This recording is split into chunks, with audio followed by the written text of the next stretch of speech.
सलाग। UP में seat बंटवारे को लेकर समाजवादी पार्टी की अहम बैठक। लॉक्शन, लखनऊ। रिपोर्ट, जितेंद्र सिंह। लोकसभा चुनाव 2024 को देखते हुए राजनीतिक पार्टियों ने अपना गणित बैठना शुरू कर दिया। विपक्षी दल केंद्र की मोदी सरकार को चुनौती देने के लिए सीट बंटवारे को लेकर इंडिया अलायंस की अभी तक राय एक नहीं हो पाया। इसी बीच यूपी में सीट बंटवारे को लेकर समाजवादी पार्टी ने तैयारियां शुरू कर दी है। अखिलेश यादव ने आज सोमवार को समाजवादी पार्टी मुख्यालय में महानगराध्यक्ष और जिलाध्यक्षों साथ मंथन करने के लिए बैठक बुलाई। लोकसभा चुनाव की रणनीति की अंतिम रूप देने और प्रत्याशियों के चयन से पहले विधायकों और पार्टी पदाधिकारी के साथ अखिलेश यादव 3 दिन तक मंथन करेंगे। जिला अध्यक्ष और महानगर अध्यक्षों के साथ बैठक के बाद अखिलेश यादव ने अपने बयान में कहा, लोकसभा चुनाव को 100 दिन बचे हुए हैं। लोकतंत्र को बचाने में समाजवादी पार्टी लगातार काम कर रही है। हम हमारी पार्टी के नेता मिलकर बूथ स्तर की तैयारी कर रहे हैं। हमने जिला अध्यक्ष और महानगर अध्यक्षों के साथ बैठक बुलाई है। इन जिला अध्यक्षों ने मिलकर वोटर लिस्ट दुरुस्त करने का काम कर रहा है। वोटर लिस्ट जब बनकर आएगी तो गांव-गांव के लोगों का नाम होगा। हमने कहा है, गठबंधन दल के साथ जो जहां से चुनाव लड़ेगा हमारी पार्टी के नेता सहयोग करेंगे। जिला अध्यक्षों के साथ सुझाव ले लिए गए हैं। समाजवादी पार्टी के अच्छे कामों को कोई नहीं दिखाता। अपने संगठनों के माध्यम से हम चुनाव लड़ पाएंगे। विकसित भारत में हमारे किसानों की आय दुगनी नहीं हुई, नौजवानों को सम्मान वाली नौकरी नहीं मिल रही। बस चलने दो। चलिए पत्रकार साथियों, आपका धन्यवाद। 10 लाख करोड़ का कर्ज माफ कर सकते हैं, 10 लाख करोड़ का। और जब से नोटबंदी हुई है तब से बैंकें भरी पड़ी हैं पैसे से। नोटबंदी का पैसा पूरा जमा हो गया बैंकों में। तो समाजवादी पार्टी इस पक्ष में होगी कि किसानों का कर्ज माफ हो। जब 10 लाख करोड़ से ज्यादा उद्योगपतियों का कर्ज माफ हो सकता है, तो हमारे देश के किसानों का कर्ज माफ क्यों नहीं? 10 लाख करोड़, ये आंकड़े हमारे नहीं हैं, ये आंकड़े भारत सरकार के हैं। तो इसलिए किसानों का कर्ज माफ हो। सवाल ये नहीं है, सवाल ये हमने कह दिया, सरकार नकल कर लेगी।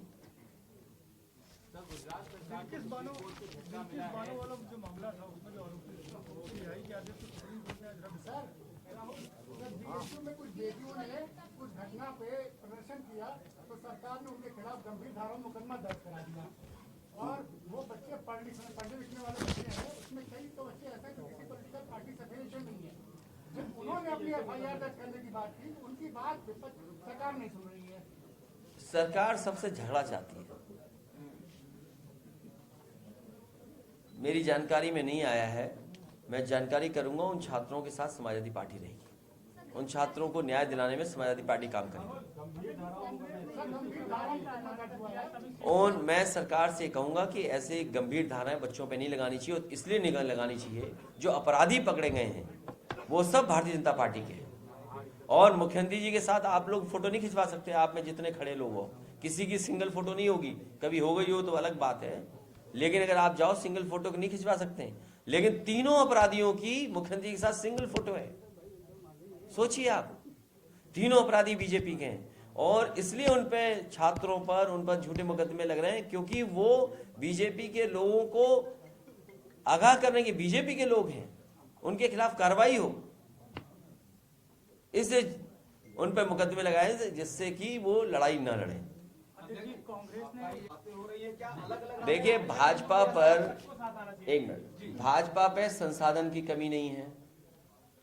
प्राइवेट कंपनियां, एजेंसियों को उन्होंने हायर कर रखा है। बूथ मैनेजमेंट के लिए अलग कंपनी हायर कर रखी है, सर्वे के लिए अलग हायर कर रखी है। हमारे जो चैनल मित्र हैं ये सब, इनको बड़े बड़े पैकेज दे रखे हैं।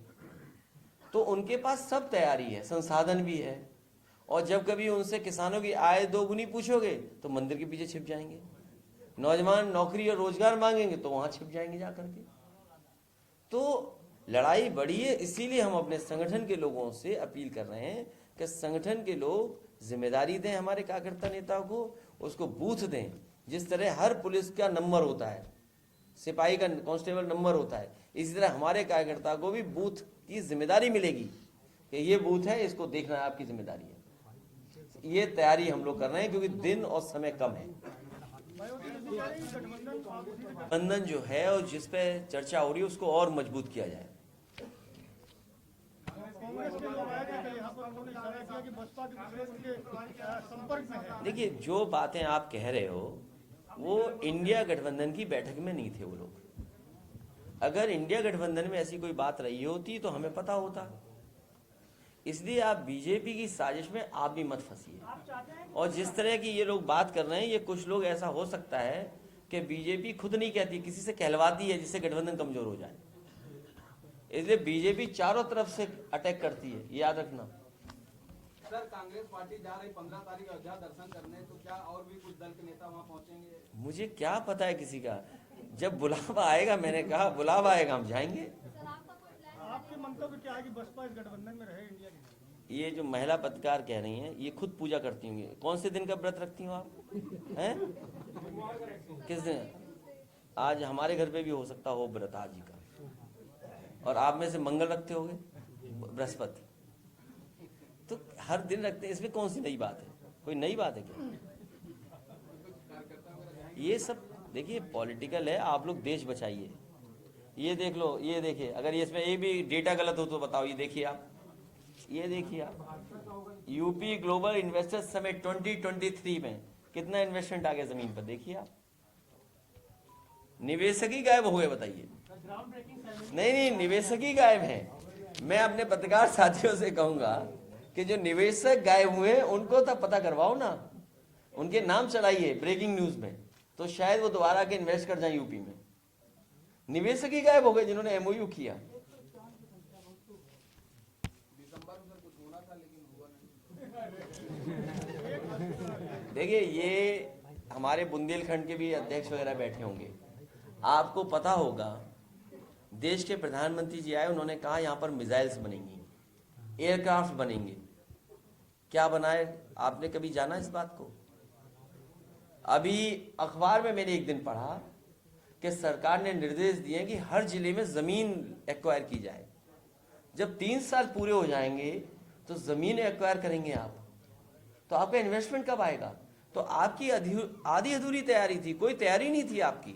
और फिर सरकार ये बताए कि किस इंडस्ट्रियल पॉलिसी के तहत इन्वेस्टमेंट आया है, और जो इंसेंटिव्स आपने दिए थे, जो इंसेंटिव्स आपने अलाउ किए थे या आपने अपनी इंडस्ट्रियल पॉलिसी के अंदर लाए थे, उसमें कितने इंडस्ट्रियलिस्ट को आपने इंसेंटिव दिया है? बजट में था क्या वो पैसा? तो असली बात तो आप बोलते नहीं हो। आप पूछिए उनसे कि इंसेंटिव कितने इंडस्ट्रियल हाउसेस को आपने दिया। अगर आपने इंसेंटिव नहीं दिया, इसका मतलब कोई इन्वेस्टमेंट आपके नहीं आया है। और जितना समाजवादियों की सरकार में अच्छे काम हुए थे, सब खराब कर दिए। 2024 के चुनाव में सुरक्षा, और जब से भारतीय जनता पार्टी की सरकार आई है, पूरे देश में 1 लाख किसानों ने आत्महत्या की है। ये आंकड़े मेरे नहीं हैं, एनसीआरबी के आंकड़े हैं। एनसीआरबी के आंकड़े बताते हैं कि पूरे देश में जब से भारतीय जनता पार्टी की सरकार आई है, 1 लाख किसानों ने आत्महत्या की है। और हमारी सीमाएं असुरक्षित हो गई हैं। जो 1962 के युद्ध की मेमोरियल था, वो सुनने में आया चीन की फौज ने तोड़ दिया। जहां तक चीन की फौज जाना चाहती थी वहां बैठ गई है जाकर के, चाहे वो आपका लद्दाख हो। सुनने में यहां तक आ रहा है कि भूटान के हिस्से को भी कब्जा कर लिया है। ये मुद्दे हैं। बेरोजगारी मुद्दा है, महंगाई मुद्दा है, अन्याय चरम सीमा पर है। आपका बुलडोजर पे वोट पड़ेगा कि बाबा साहब भीमराव अम्बेडकर के संविधान बचाने के पे वोट पड़ेगा? और हमें उम्मीद है इस देश के लोग बाबा साहब भीमराव अम्बेडकर जी के संविधान को बचाने के लिए आगे आएंगे और भारतीय जनता पार्टी को हराने का काम करेंगे। ये हमारे मुद्दे हैं। तो तुड़वा दे सरकार। बीजेपी से मिले हुए हैं, तुड़वा दे पुल को। किसने मना किया है? बीजेपी को चिट्ठी लिख दें कि पुल तुड़वा दो। देखिए, मैं किसी पार्टी के बारे में नहीं कह सकता। अगर उनको लगता है कि उनके सुरक्षा को खतरा हुआ है तो वो बाकायदा चिट्ठी लिख दें भारत सरकार को। बीजेपी की सरकार है और बीजेपी की सरकार में तमाम बुलडोजर हैं, वो तुरंत बुलडोजर लाके तोड़ देंगे। हम तो इस बात के लिए तैयार हैं। बीजेपी के लोग अगर तोड़ना चाहें, बुलडोजर चला करके तोड़ दें। और मारुति जी के कहने से अगर ये बात मान ले तो अच्छी बात है। हमें कोई उससे शिकायत नहीं है, हमें कोई शिकायत नहीं है उसमें। एक मजबूत जो गठबंधन की बात हो रही, मैं आपके हवाले जानना चाह रहा हूं। ए मेरे पे कान दो हैं और दो तरह से बोल रहे हो, कैसे सुन लूंगा मैं? बहुत धन्यवाद देता हूँ कि आप लोगों से लगातार हमें मिलने का मौका मिल रहा है और आप लोग भी हमारी बात जनता तक पहुंचाते हैं। मुझे उम्मीद है इस लोकतंत्र को मजबूत करने के लिए समाजवादियों की बात जनता तक आपके माध्यम से पहुंचती रहेगी और जितना हम समाजवादी लोग प्रयास कर रहे हैं लोकतंत्र को बचाने के लिए, हमें पूरा भरोसा है अपने ईमानदार निष्ठावान पत्रकारों पर और चैनल के साथियों पर कि इस लोकतंत्र को बचाने में उनकी भी भूमिका महत्वपूर्ण होगी। हमारी पार्टी के जिलाध्यक्ष, महानगर अध्यक्ष आए हैं, पार्टी की तरफ से निर्देश लगातार जा रहे हैं, उसी की समीक्षा को लेकर के हम लोग बैठे हुए हैं और अपने अध्यक्ष और महानगर अध्यक्षों से सुझाव भी मांगे हैं।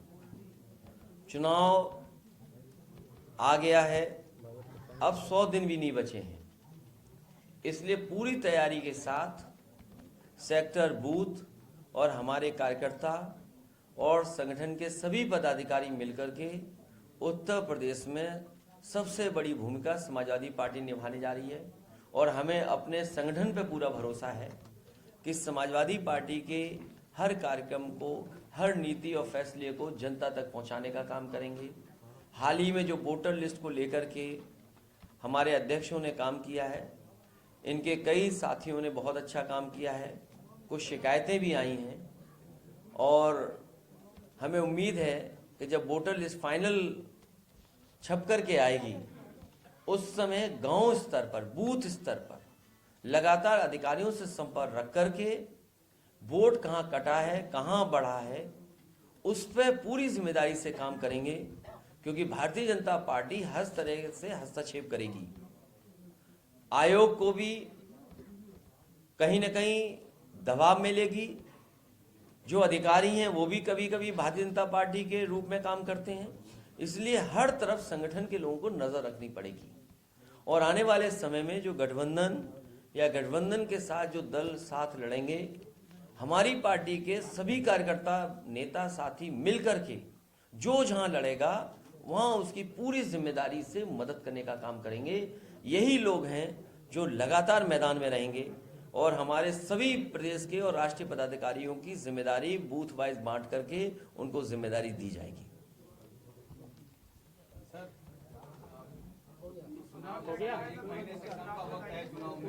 एक महीना नहीं, 100 दिन।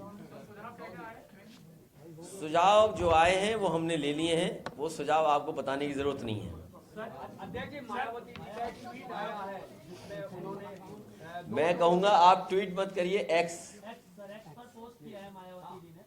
एक्स पे कुछ पोस्ट किया है। मुझे तो ये समझ में नहीं आता है कि समाजवादियों के अच्छे काम को कभी हाईलाइट ही नहीं करते हैं आप। समाजवादियों का कहां नुकसान होगा वो बहुत हाईलाइट करते हैं आप। एक्स हम पढ़ना छोड़ दिए, कुछ एक्स हम पढ़ते ही नहीं है, कुछ लोगों का हम पढ़ते ही नहीं है। और क्योंकि नहीं, बहुत से लोगों का नहीं पढ़ते हैं। अगर आप कहोगे तो आपका भी चैनल का सूची में डाल देते हैं। लेकिन जब सूची आप जारी कर दे रहे हो, कौन कहां लड़ेगा आप कर दे रहे हो, तो हम अध्यक्ष और महानगर अध्यक्ष और पदाधिकारी हम लोग बैठ के क्या कर रहे हैं? अगर चैनल ही सूची जारी कर रहा है तो हम चैनल से रिक्वेस्ट कर लिया करें, उन्हीं से राय मशवरा ले लिया करें। भाई चैनल वाले तो मदद दूसरे दल की करते हैं, हमारी थोड़ी करते हैं। भाई हमें तो अपनी पार्टी के संगठन के लोगों पे भरोसा करना पड़ेगा। हमारे पास कोई एजेंसी थोड़ी है, कोई सर्वे वाली एजेंसी नहीं है, कोई बूथ मैनेजमेंट की एजेंसी नहीं है हमारे पास, कोई बहुत बड़े इलेक्शन जो लड़ाते हैं वो नहीं हमारे पास है, और न वो संसाधन है जो हम जुटा पाएं।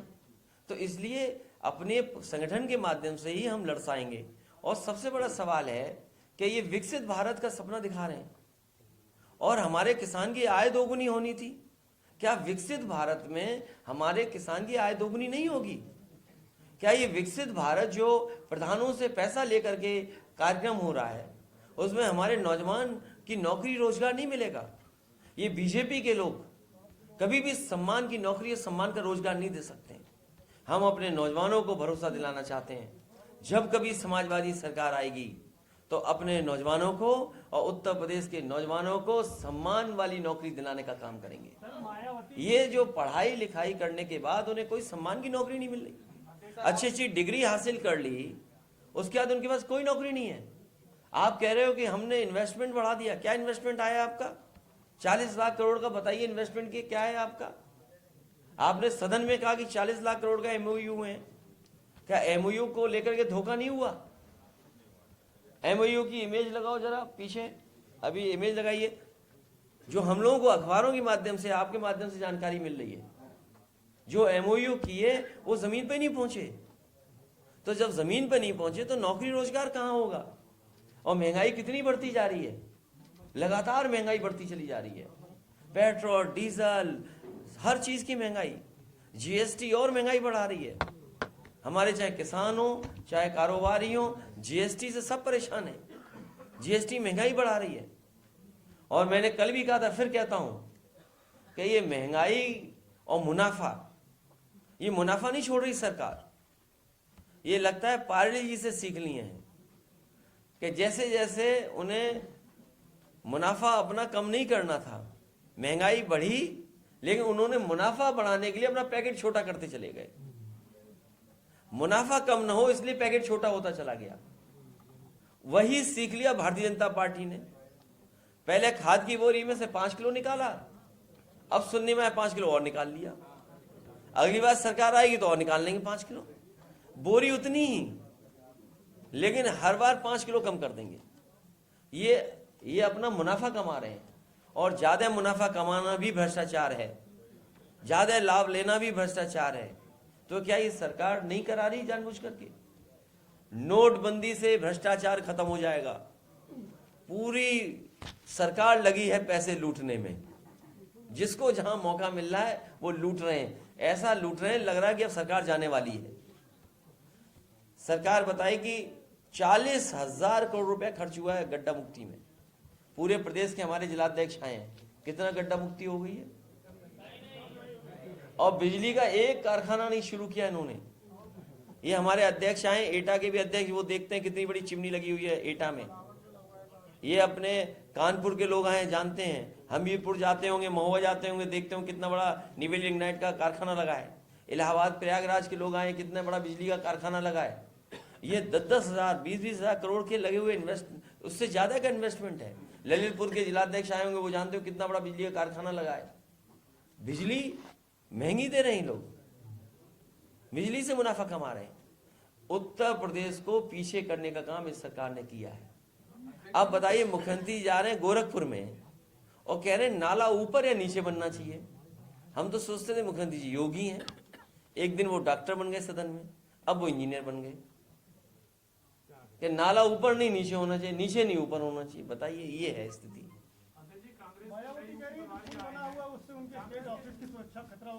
किससे? ये अरे तुम नए हो पत्रकार, नौकरी अभी मिली है तुम्हें। ये जो पत्रकार हैं ये नौकरी अभी पाए हैं, इनको नहीं पता। जब ये पुल बन रहा था तो ये आरोप उस समय लगाए गए थे। आप थे उस समय, पत्रकार नहीं थे, तो आपको पता होगा।